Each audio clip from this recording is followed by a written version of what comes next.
여러분, 우리가 매일같이 하는 그 일들 있잖아요. 이게 과연 무엇을 위해 쌓여가고 있는 걸까요? 잠깐 있다가 파도에 쓸려갈 모래성 같은 걸까요? 아니면 정말 영원히 남을 무언가를 짓고 있는 걸까요? 오늘 이 시간에는요, 우리 삶의 일이 궁극적으로 어디를 향하고 있는지, 그 목적지에 대해 한번 깊이 들어가 보겠습니다. 자, 그럼 첫 번째 이야기부터 시작해보죠. 바로 죽음, 삶, 그리고 오늘에 대한 이야기입니다. 이 질문에 대한 답을 찾으려면 우리 마음속에 항상 존재하는 아주 오래된 긴장감 하나를 먼저 살펴봐야 합니다. 한쪽에서는 메멘토 모리, 죽음을 기억하라고 말하죠. 다른 한쪽에서는 카르페 디엠, 오늘을 즐기라고 하고요. 언뜻 보면 완전히 반대 방향을 가리키는 것 같잖아요.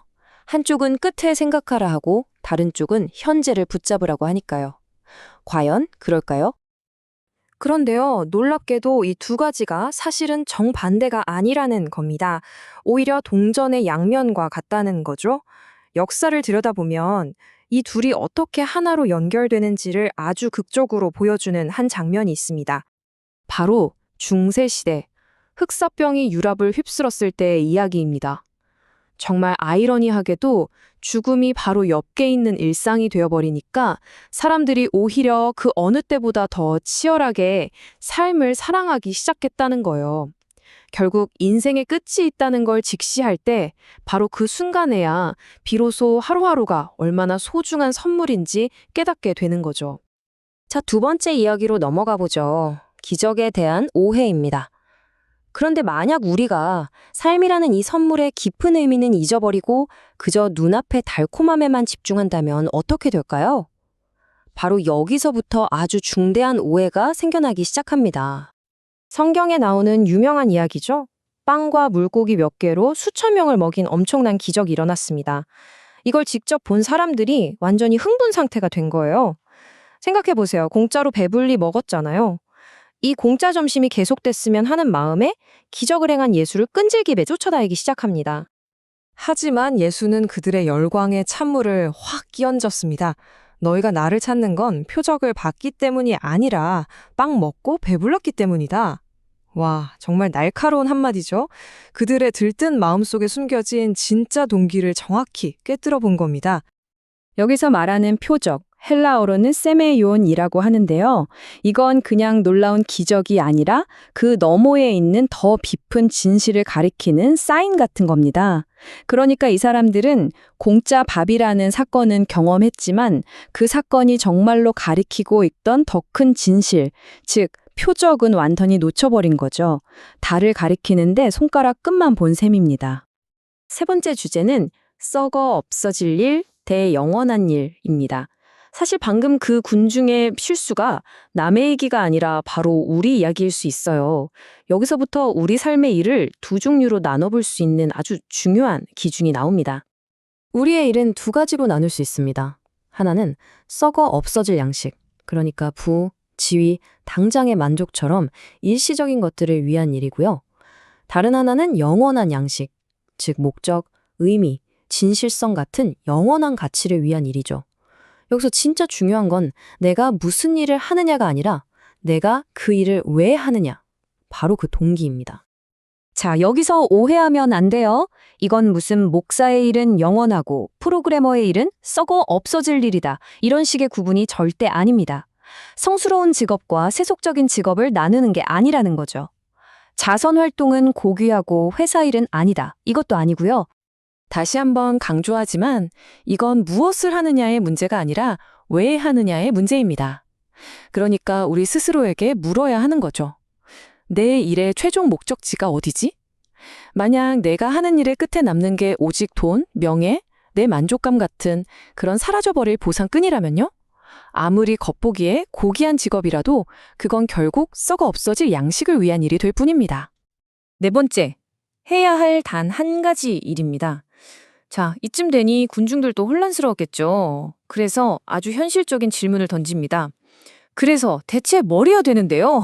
말이죠. 그들이 이렇게 묻습니다. 우리가 어떻게 해야 하나님의 일들을 할 수 있습니까?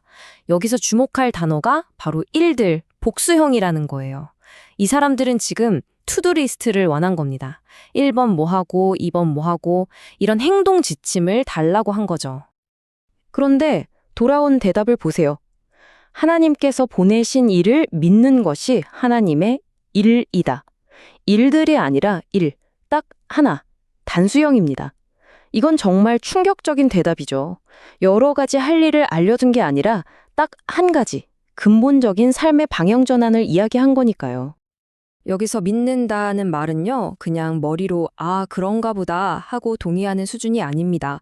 이건 내 삶 전체를 거는 거예요. 완전히 신뢰하고 의지하고 내 삶의 의미를 내 자신이 아니라 다른 곳에 두는 거죠. 그러니까 진짜 하나님의 일은 내가 뭔가를 더 열심히 하는 것이 아니라 내 삶의 뿌리, 내가 신뢰하고 의지하는 대상을 근본적으로 바꾸는 것, 바로 그거 하나라는 겁니다. 자, 5번째 파트입니다. 당신의 삶, 반면교사? 그럼 이 이야기들이 오늘 우리 삶에 어떻게 적용될까요? 여러분의 삶은 과연 무언가를 가리키는 표적이 되고 있나요? 아니면 저렇게 살면 안 되겠다 하는 경고의 메시지, 즉 반면교사가 되고 있나요? 예를 들어볼까요? 사업가인데 그냥 돈만 버는 게 아니라 직원을 공정하게 대하고 정직함을 지키려고 애쓴다. 부모인데 아이들에게 올바른 가치관을 심어주려고 노력한다. 예술가, 프로그래머, 다 마찬가지예요. 보셨죠? 직업이 뭔지는 중요하지 않아요. 핵심은 마음의 방향입니다. 어떤 일을 하든지 그 일이 더 큰 가치, 영원한 가치를 향하고 있다면 그게 바로 하나님의 일이 되는 겁니다. 하지만 정반대의 경우도 있습니다. 겉으로 보기엔 가장 거룩해 보이는 직업을 가졌지만 실제로는 완전히 썩어 없어질 양식만을 좇았던 한 비극적인 사례가 있죠. 바로 서세원 씨의 이야기입니다. 그는 목사라는 직함을 가졌지만 그걸 이용해서 결국 개인적인 이득을 취하고 범죄에 연루되는 등 비극적인 결말을 맞았습니다. 이건 정말 중요한 걸 보여줘요. 그의 일은 겉으론 성스러운 직업이었지만 그 동기는 명성이나 통제력 같은 완전히 썩어 없어질 것들이었다는 거죠. 결국 목사라는 이름으로 자기 자신의 왕국을 세우려고 했던 겁니다. 자, 그럼 마지막 6번째 이야기입니다. 너무 바빠서 마시지 못하다. 그럼 우리는 어떻게 해야 이런 덫에 빠지지 않을 수 있을까요? 오늘 이야기 전체를 관통하는 아주 간단하면서도 강력한 이미지 하나를 꼭 기억하시면 좋겠습니다. 한번 상상해 보세요. 어떤 남자가 우물가에서 미친 듯이 물을 퍼서 다시 그 우물에 쏟아붓고 있습니다. 그러면서 소리치죠. 주님, 제가 이렇게나 열심히 일하는 것 좀 보세요. 그런데 정작 자기 자신은 목이 말라 죽어가고 있어요. 정말 웃지 못할 모습이죠. 이게 바로 우리 모습일 수 있다는 겁니다. 무언가를 하기는 엄청 열심히 하는데 정작 나를 살게 하는 생명의 물을 마시는 것, 즉 받는 것은 완전히 잊어버린 거죠. 그래서 진정한 일의 순서는 이렇습니다. 첫째, 일단 그 물 붓는 것, 그냥 하기만 하는 것을 멈추는 거예요. 둘째, 멈춰서서 먼저 그 생명의 물을 선물로 받는 겁니다. 내가 먼저 마시는 거죠. 그리고 마지막으로 그렇게 내 안에 채워진 생명과 목적이 자연스럽게 나를 통해서 세상으로 흘러가게 두는 것. 이게 바로 썩지 않을 영원한 일을 하는 방법입니다.